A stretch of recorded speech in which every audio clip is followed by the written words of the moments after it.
These are 18 contracts in 16 countries. 18 बड़े agreement करके आए हैं और ये सारे अग्रीमेंट प्रेफरेंशियली सरकारी कंपनियों के होने चाहिए थे। सबसे पहले रशियन विजिट 2015 में अंबानी साहब 2015 में ही एक मरी हुई कंपनी खरीदते हैं 7,500 करोड़ में मरी हुई, बैड डेट वाली, और रिलायंस डिफेंस उसका नाम होता है। और वो पहला ही कॉन्ट्रैक्ट एक महीने बाद 23 दिसंबर 2015 को रशिया में Almaz Antey, the maker of an air defence system, ये डील है 6 बिलियन यूएस डॉलर्स की साहब। 6 बिलियन यूएस डॉलर्स की डील पहले ही महीने रिलायंस डिफेंस को प्राइम मिनिस्टर साहब के साथ जाके, और उनकी फोटोएं हैं, पहले ही दिन मिलती है। उसके बाद मोदी साहब फ्रांस जाते हैं, फ्रांस जाके ऑफसेट पार्टनर बनाते हैं अंबानी साहब को और 30,000 करोड़ की डील मिलती है। 18 फ्लाईअवे जहाज आने थे, बाकी टेक्नोलॉजी ट्रांसफर होनी थी और हिंदुस्तान में वो जहाज बनने थे, हिंदुस्तान में वो एम्प्लॉयमेंट मिलनी थी। लेकिन सारे के सारे 36 फ्लाईअवे आते हैं और इतना बड़ा धब्बा लगता है, आज तक प्रधानमंत्री ने जवाब नहीं दिया। 10 रुपए के पेन का पक्का बिल मांगते हैं प्रधानमंत्री साहब और राफेल के बिल पे बिल बिलाते हैं। ये ठोक के कह रहा हूं, पहले भी कह चुका हूं, कोई जवाब नहीं आया उनका। वैसे तो अगर जवाब होता तो पहले दिन ही आता है, 10 बंदे प्रेस कॉन्फ्रेंसें करते हैं, लेकिन यहां कोई जवाब नहीं आया। उसी जगह फ्रांस में टैक्स डेट था अंबानी साहब के ऊपर 143.7 million US dollars, euro 1100 crore का डेट 56 करोड़ में सेटल किया फ्रेंच अथॉरिटीज ने। वन टाइम सेटलमेंट हुई और वो पूरी तरह से माफ कर दिया गया।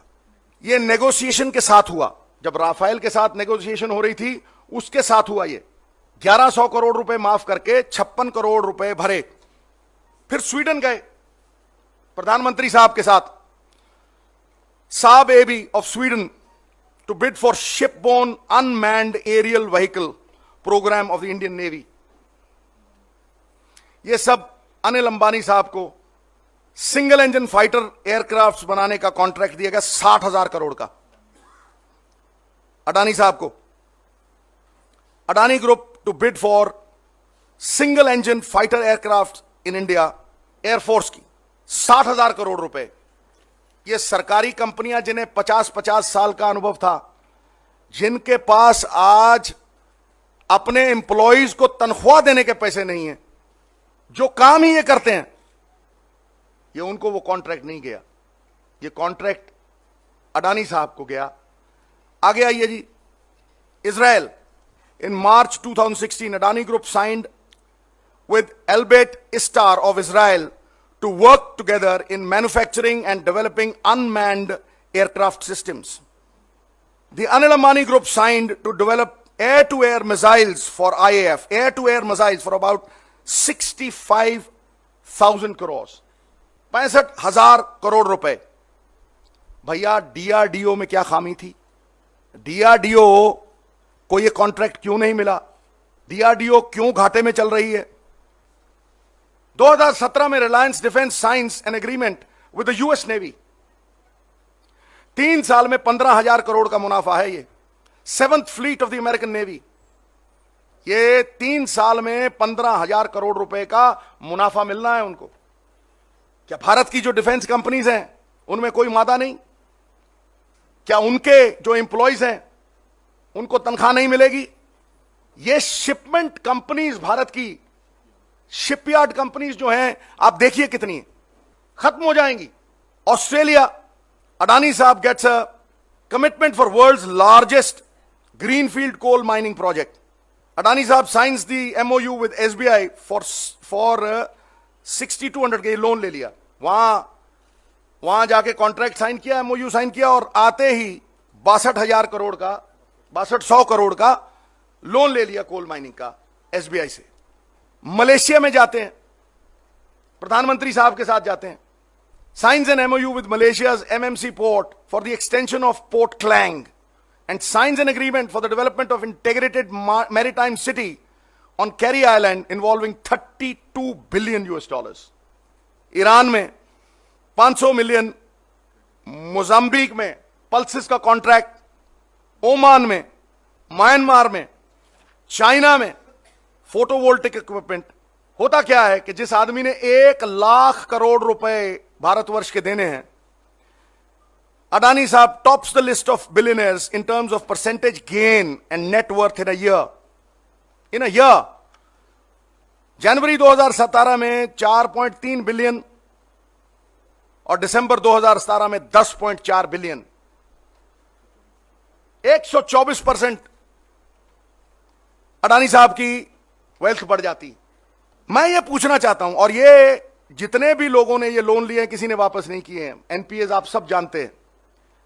सिर्फ सुप्रीम कोर्ट ने जब बाजू मरोड़ी है, सिर्फ सुप्रीम कोर्ट ने जब बाजू मरोड़ी है ना और घुरी दी है, तो माल्या जी भी रेडी हो गए, रिलायंस ने पैसे दिए, ये नहीं है, रिलायंस ने दिए पैसे, नीरव मोदी भी रेडी हो गया है। तो क्या सरकार इनसे पैसे नहीं वसूलेगी? सब सरकारी कंपनियां मर रही हैं साहब, बीएसएनएल ले लो आप, एनटीपीसी ले लो आप, करोड़ों के फायदे में थी, भेल ले लो, करोड़ों के फायदे में थी। और देखिए आप, Reliance post a gain of 10,000 crore in a quarter. पहली प्राइवेट कंपनी हिंदुस्तान की जो 3 महीने में 10,000 करोड़ कमाती है। इसका मतलब एक साल में 40,000 करोड़ रुपया, और सरकारी पोस्टल डिपार्टमेंट 15,000 करोड़ के घाटे में है। कल आया अखबार में 15,000 करोड़ रुपए के घाटे में है postal department. The directorate of revenue intelligence accused Adani साहब ऑफ ओवर इनवॉइसिंग, 5,000 करोड़ रुपए की ओवर इनवॉइसिंग।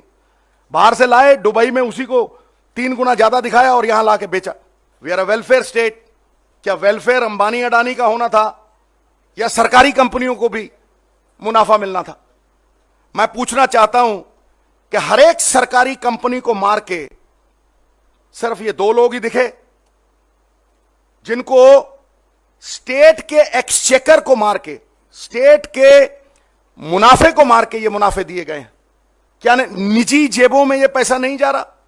क्या ये हिंदुस्तान के खजाने में पैसा आ रहा है?